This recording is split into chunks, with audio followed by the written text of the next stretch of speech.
하나님은 오늘도 예배하는 자를 찾고 계십니다. 이렇게 거룩한 주일날 주님 전에 나와서 예배 드리는 우리 성도님들은 참 복된 성도님들이십니다. 오늘 말씀 신명기 11장 26절에서 28절 말씀을 우리 봉독하시겠습니다. 제가 봉독하겠습니다. 내가 오늘날 복과 저주를 너희 앞에 두나니 너희가 만일 내가 오늘날 너희에게 명하는 너희 하나님 여호와의 명령을 들으면 복이 될 것이요 너희가 만일 내가 오늘날 너희에게 명하는 도에서 돌이켜 떠나 너희 하나님 여호와의 명령을 듣지 않냐고 본래 알지 못하던 다른 신들을 쫓으면 저주를 받으리라. 오늘 말씀 제목은 복과 저주입니다. 사람에게 하나님께서는 선택권을 주셨습니다. 구약의 우리 최초 조상 아담에게도 에덴 동산에서 선택권을 주셨습니다. 자, 아벨은 하나님을 선택했고 또 가인은 동생을 죽이는 일을 선택했습니다. 요즘 가족 살인이 많이 일어나고 있습니다. 가족이 막 아빠가 자녀들을 죽이고 아내를 죽이고 또 엄마가 자녀를 죽이고 막 그런 사건들이 요즘 일어나고 있습니다. 근데 우리 최초의 우리 조상들 이 아벨과 가인도 살인사건이 일어났어요. 동생을 죽이는 일에 이 가인은 가담을 했습니다. 아브라함과 룻이 있어요. 룻은 아브라함의 조카입니다. 그래서 아브라함이 이제 하나님의 부르심을 받아서 고향 갈대아 우르 땅을 떠나게 되었습니다. 그때 조카 롯을 데리고 간 줄로 믿습니다. 그래서 가나안을 향해서 가는 순례길에 있었습니다. 자, 그래서 이제 이 아브라함이 하나님의 명령을 받아 고향을 떠난 뒤로 큰 이제 부를 이루었습니다. 한 번 또 실수도 했죠. 애굽으로 내려가서 자기 아내를 동생이라고 속였다가 아주 목숨을 잃을 뻔한 그런 사건도 있었습니다.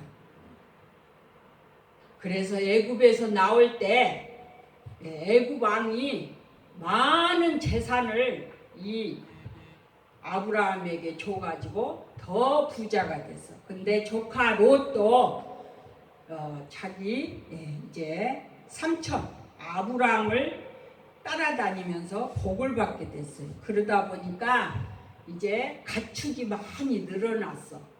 늘어나다 보니까 이제 아브라함 목자들하고 조카 롯의 목자들하고 싸움이 자꾸 벌어져.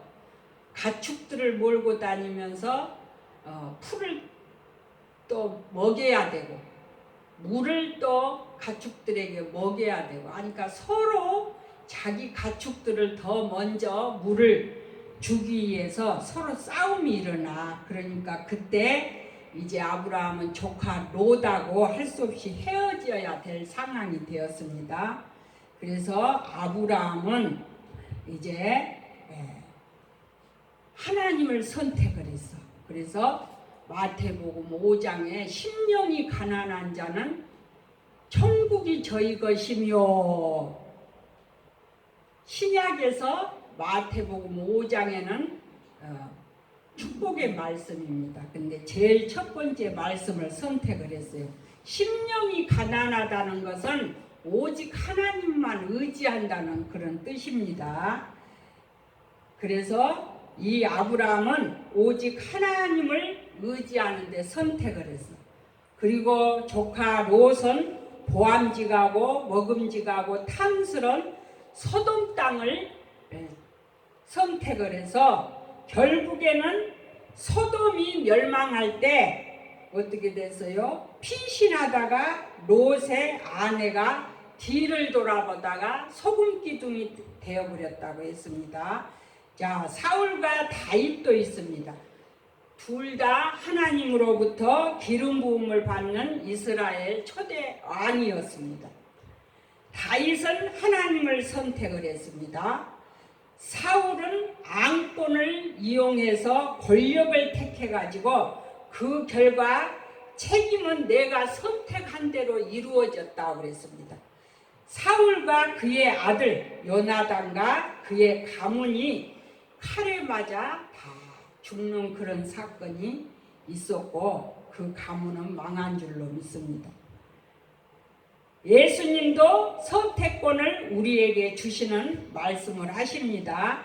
마태복음 7장 13절에서 보니까 좁은 문으로 들어가라.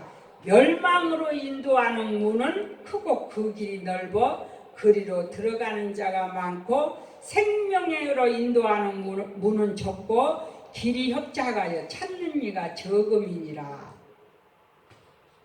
자, 세상 길은 높고 큰 길이라고 말씀을 하십니다.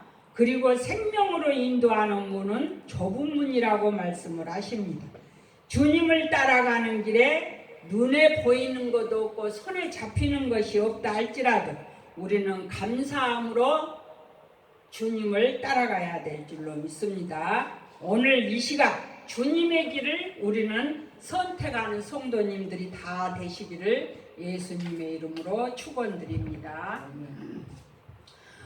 자, 오늘 본문에 신명기 11장 26절에서 28절을 우리가 말씀을 봉독했습니다. 첫 번째로 26절에서 내가 오늘날 복과 저주를 너희 앞에 두나니 하나님께서 이스라엘에게 규례와 법도를 주시면서 양자 선택하라고 말씀을 하십니다. 자, 그러면은 순종할 때 임하는 복에 대해서 신명기 11장 26절에도 너희가 만일 내가 오늘날 너희에게 명하는 너희 하나님 여호와의 명령을 들으면 복이 될 것이요 이렇게 지금 말씀을 했습니다. 그러니까 하나님의 말씀을 듣고 순종하는 것이 복인 줄로 믿습니다. 근데 신명기 28장 1절에서도 내가 내 하나님 여호와의 말씀을 삼가 듣고 내가 오늘날 내게 명하는 그 모든 명령을 지켜 행하면 내 하나님 여호와께서 너를 세계 모든 민족 위에 뛰어나게 하실 것이라. 자, 그래서 축복의 비결은 하나님께 대한 순종이라고 말씀을 하고 있습니다. 그리하면 세계 모든 민족 위에 뛰어나게 하실 것이라 이렇게 말씀을 하고 있습니다. 우리나라가 이제 선진국 대열에 들어가게 된 줄로 믿습니다. 국제 선진국 대열에 들어가게 되면 국제사회에서 할 일이 많아진다고 했습니다. 그러면은 저기 아프리카 막 후진국 그런 나라에 가서 개발도 하게 되고 그렇게 하죠. 선진국은 약한 나라를 도와주는 것입니다. 그래서 우리나라는 후진국이 아니라 선진국 대열에 들어선 줄로 믿습니다. 자, 우리 대한민국의 중산층이 재산이 어떻게 되냐면은 서울에 30평 아파트 한 채가 있어야 되고 또 통장에 1억이란 돈이 예금되어야 되고 또 2000cc급 중형차 한 대가 있어야 되고 또 매달 500만 원씩 월급을 타야 된답니다. 그리고 매년 해외 여행을 한 번씩 갔다 와야 된답니다. 이래야만이 중산층이 된다고 합니다. 자, 우리가 중산층이 되려면은 서울의 집값이 얼마나 비쌉니까? 재산을 따지면 우리가 중산층에 들어왔다 할지라도 중산층에 들어가지 못한 것이 뭐가 있냐? 매해 1년에 한 번씩 해외를 나가지 못하기 때문에 우리는 아직 중산층에 들지 못한 줄로 믿습니다. 축복의 비결은 하나님에 대한 순종이라고 그랬습니다. 신명기 2장에서 6절까지 한번 말씀을 보겠습니다.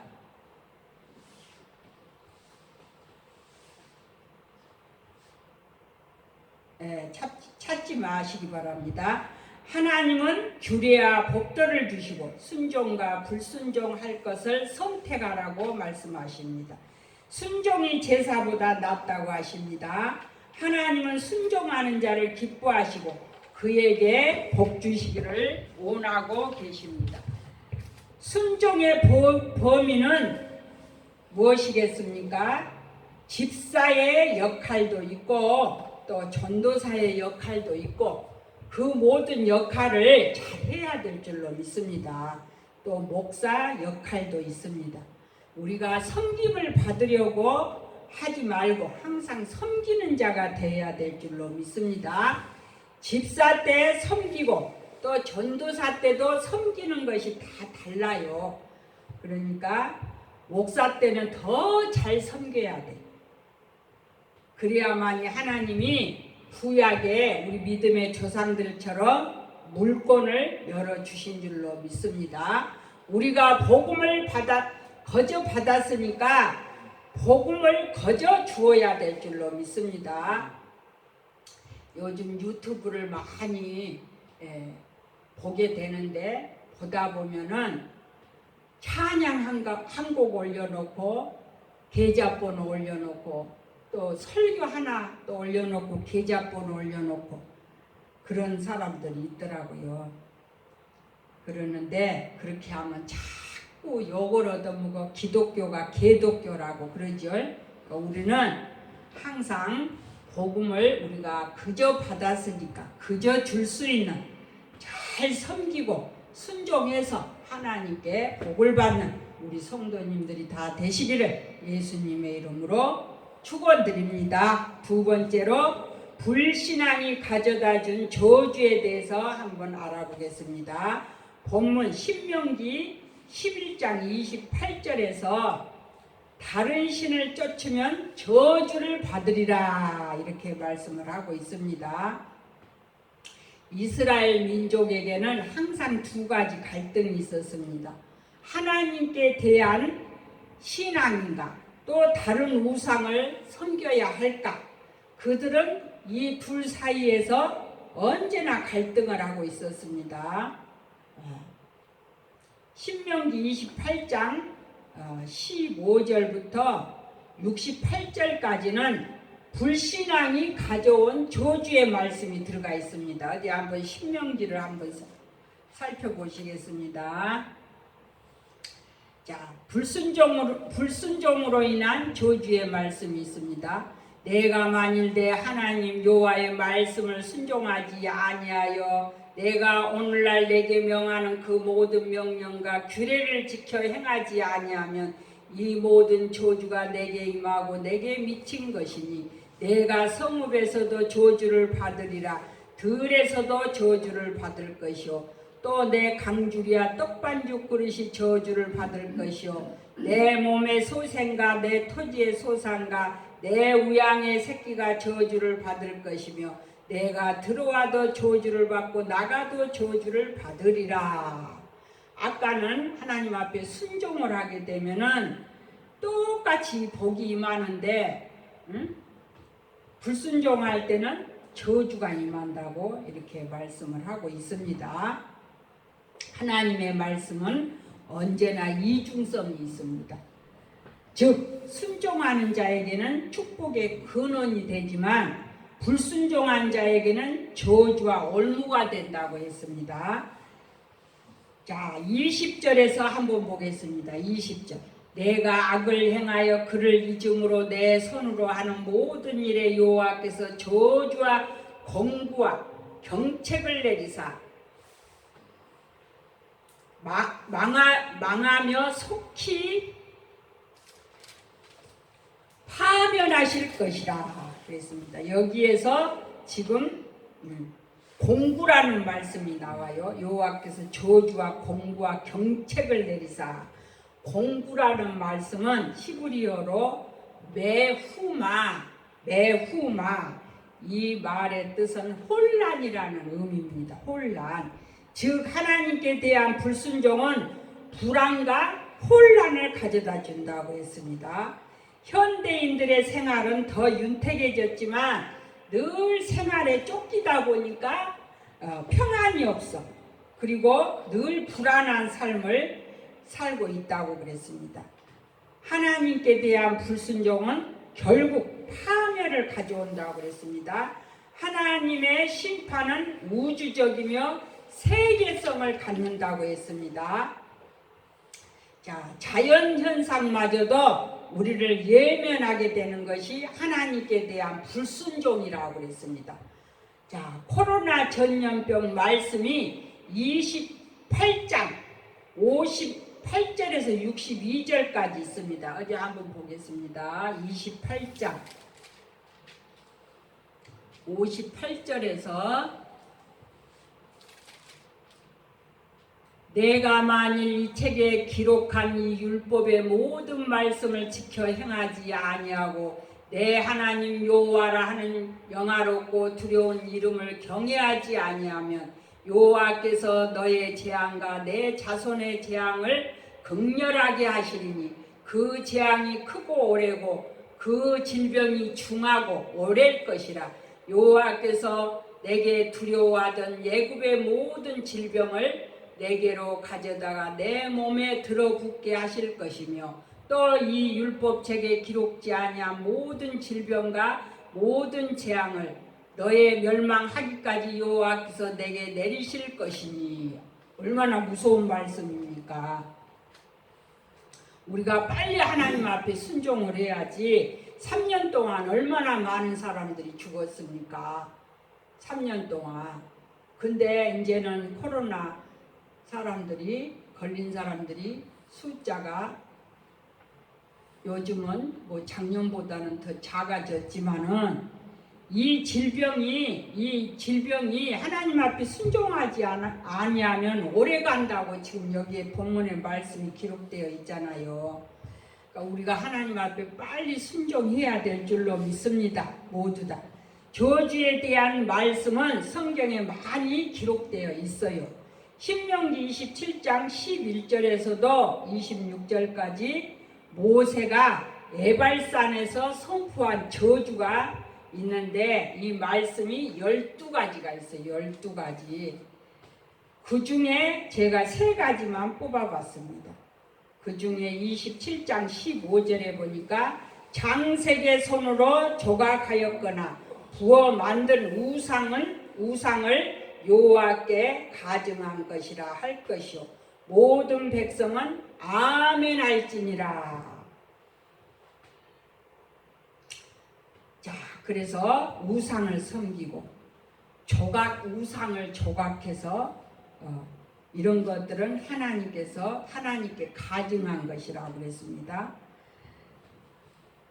자, 16절에 보니까 그 부모를 경홀히 여기는 자는 저주를 받을 것이라 할 것이요 모든 백성은 아멘 할 것이니라. 12가지 중에서 제가 3가지만 골랐어요. 그러니까 부모에게 경홀히 하면 안 된대요. 조심성 없이 가볍게 소홀히 생각하면 안 된대요. 12가지가 나와 있는데 제가 3가지만 골랐어요. 26절 또 이 율법책의 모든 말씀을 실행치 아니한 자는 저주를 받을 것이라 할 것이요 모든 백성은 아멘 할지니라.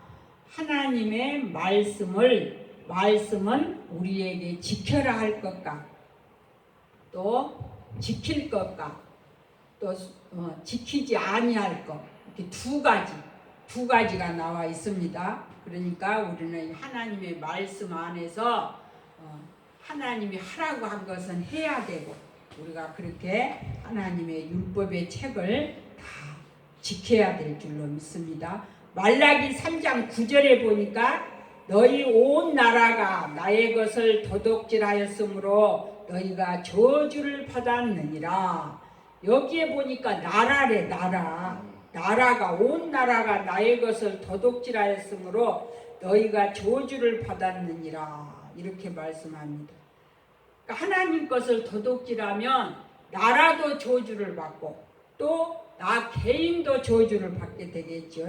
나라의 저주는 하나님 것을 도둑질, 나라의 저주가 하나님 것을 도둑질했다고 지금 말씀을 합니다. 말씀에 순종해서 저주를 면하는 은혜가 있기를 바랍니다. 자, 우리나라는 선진국 대열에 지금은 끼어들었지만 그래도 뭐가 저주가 있겠습니까? 며칠 전에 들어보니까 자살률이 세계 1위랍니다. 자살률이. 이것이 바로 저주인 줄로 믿습니다. 그러니까 하나님 것을 도둑질하니까 자꾸 유튜브에도 11조 내지 마라 뭐 그런 설교가 나오고 그러니까 젊은 사람들이 자꾸 그 설교를 듣고 주일날 교회를 안 오고 도둑질해. 하나님 것을 자꾸. 그러다 보니까 소망이 없어. 자꾸 인구 감소 시대에 사람들이 자살하고 죽으면은 뭐가 소망이 있겠습니까? 이번에도 젊은 사람들이 저기에서 이태원에서 많이 목숨을 잃었잖아요.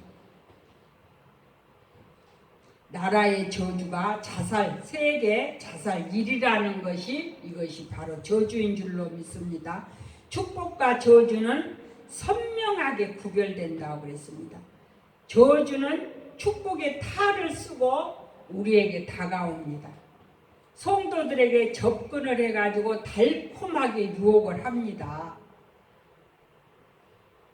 저도 이제 전도지를 들고 한 번씩 여기 병원 앞에 공원에 나가는데 여기 옆에 이단교회 사람들이 와서 날마다 전도를 해. 어쩌면 그렇게 이단들은 다 교주한테 하나님이라고 하잖아요. 교주한테. 그래가지고 사람이 하나님 될 수 없다고 자꾸 말을 해도 우리 구원자는 예수 그리스도 뿐이라고 그렇게 제가 자꾸 말을 해도 그 사람들은 이미 유혹의 마귀한테 이 정신력을 빼앗겨 가지고 자기네 그 교주가 하나님이라고 그렇게 믿고 있어. 그러니까 저주는 이렇게 축복의 탈을 쓰고 성도들에게 와가지고 유혹을 해요. 그래가지고 그 자기 이단으로 자꾸 데리고 가서 그 교주를 하나님으로 믿게 만듭니다. 그러면 구원이 없지요. 그러지요. 사람을 하나님으로 믿으면 구원이 없잖아요. 우리 구원자는 예수 그리스도 한 분뿐인 줄로 믿습니다. 순종과 신앙은 곧 축복이라고 그랬습니다. 구원의 길인 줄로 믿습니다. 불신앙은 저주와 사망의 길인 줄로 믿습니다. 우리는 바른 선택을 해서 모두 다 복받는 우리 성도님들. 신명기 28장에서 1절에서부터 나와 있습니다. 복받는 말씀이. 그러니까 우리 성도들은 다 이렇게 하나님 앞에 순종해서 복받는 성도님들이 다 되시리를 예수님의 이름으로 축원드립니다.